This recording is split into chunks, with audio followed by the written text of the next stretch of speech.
অন্যদিকে অতিবৃষ্টিতে বিপর্যস্ত উত্তরবঙ্গ, সেই ছবি আপনাদের দেখাবো। সিকিম ভুটানের জলে বিপদ আরও বাড়ছে, জলস্তর অনেকটাই বেড়ে গিয়েছে জলঢাকা নদীতে। লাল সতর্কতা জারি করা হয়েছে সেখানে। জলপাইগুড়িতে তিস্তা নদীতেও জারি করা হয়েছে হলুদ সতর্কতা। চেল নদী, লিজ নদী, ঘিজ, ডায়নার মতো একাধিক নদী পুষছে। উদ্ধার কাজে নামানো হয়েছে আধা সেনা। একটানা বৃষ্টিতে ডুয়ার্সের জনজীবন এক প্রকার বিপর্যস্ত। মালবাজার, ধূপগুড়ি, বহু তল্লাট একেবারে জলমগ্ন হয়ে গিয়েছে, সেই ছবি আপনাদের দেখাচ্ছি। আগামী 4 থেকে 5 দিনে ভারী থেকে অতি ভারী বৃষ্টি হতে পারে পূর্বাভাস, এমনটাই। উত্তরবঙ্গে পরিস্থিতি আরও খারাপ হওয়ার আশঙ্কা।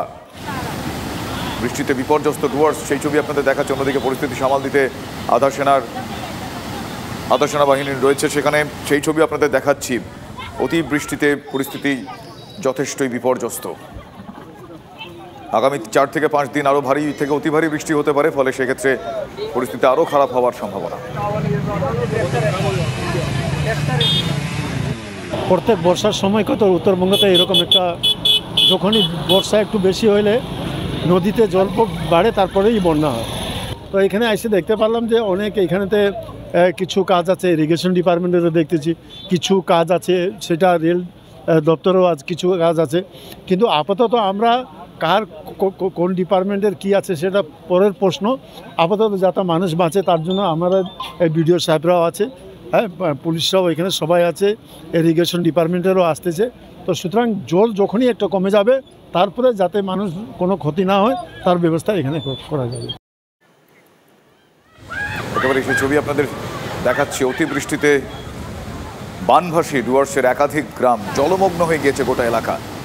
অবিরাম বৃষ্টিতে পরিস্থিতি এমন, নদীর জলস্তর বেড়ে গিয়েছে, নদী ফুসছে, জনজীবন বিপর্যস্ত। আগামী পূর্বাভাসে যেটা জানতে পারা যাচ্ছে, আগামী 4 থেকে 5 দিন বৃষ্টিপাত হতে পারে, ফলে পরিস্থিতি আরও জটিল হতে পারে। আমার সহকর্মী রনি চৌধুরী আমাদের সঙ্গে রয়েছেন, রনির সঙ্গে একটু কথা বলবো। রনি, তুমি আশপাশের ছবিটা কীরকম দেখছো, কি পরিস্থিতি সেখানে, কিভাবে পরিস্থিতি সামাল দেওয়ার জন্য বন্দোবস্ত গৃহীত হয়েছে, আমি একটু সার্বিকভাবে জানতে চাইবো। তার কারণ যা ছবি আমরা দেখলাম, দর্শকদের দেখালাম, জনজীবন একেবারে বিপর্যস্ত।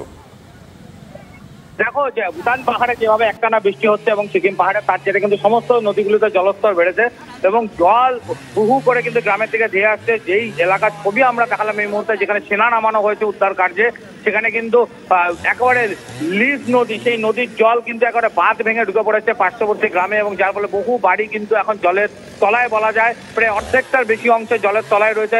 বাড়ির জিনিসপত্র, আসবাবপত্র সমস্তটাই জলে ভেসে যাওয়ার মতো পরিস্থিতি তৈরি হয়েছে। মানুষকে কোনো রকমে উদ্ধার করে সেখান থেকে নিরাপদ জায়গায় নিয়ে যাওয়া হচ্ছে। সেনা হাত লাগিয়েছে সেখানে সেই বাঁধ মেরামতির জন্য এবং সাহায্যের জন্য তারা হাত বাড়িয়ে দিয়েছে। এলাকায় প্রশাসন পৌঁছেছে ইতিমধ্যে। এলাকায় মন্ত্রী ব্লুচিক বড়াইক, তিনিও কিন্তু ঘটনাস্থলে গিয়েছেন এবং এলাকার পরিস্থিতির উপরে নজরদারি চালানো হচ্ছে। তবে এখন যেভাবে বৃষ্টি চলছে এবং যেভাবে বৃষ্টি পুনরায় শুরু হলো, তার ফলে কিন্তু অবস্থার অবনতি হবে এমনটা আশঙ্কা করা হচ্ছে। মানুষ কিন্তু দিশেহারা, কারণ এখনো পর্যন্ত ত্রাণ বলতে কোনো কিছু পৌঁছায়নি, এমনকি সকাল থেকে কোনো খাবার জোটেনি তাদের। স্বাভাবিকভাবে হাহাকার একটা পরিস্থিতি তৈরি হয়েছে এই এলাকায়, একেবারে উদলাবাড়ি মালবাজার এলাকায়। ধন্যবাদ রনি। আমি কথা বলছিলাম সহকর্মী রনি চৌধুরীর সঙ্গে। আপনারা দেখছেন অবিরাম বৃষ্টিতে বিপর্যস্ত সেখানকার জনজীবন। আধা সেনার বাহিনী সেখানে তারা নিয়োজিত রয়েছেন, তারা পরিস্থিতি সামাল দেওয়ার জন্য, কিন্তু অবিরাম বৃষ্টিতে যথেষ্টই চাপে পড়তে হচ্ছে তাদেরকেও।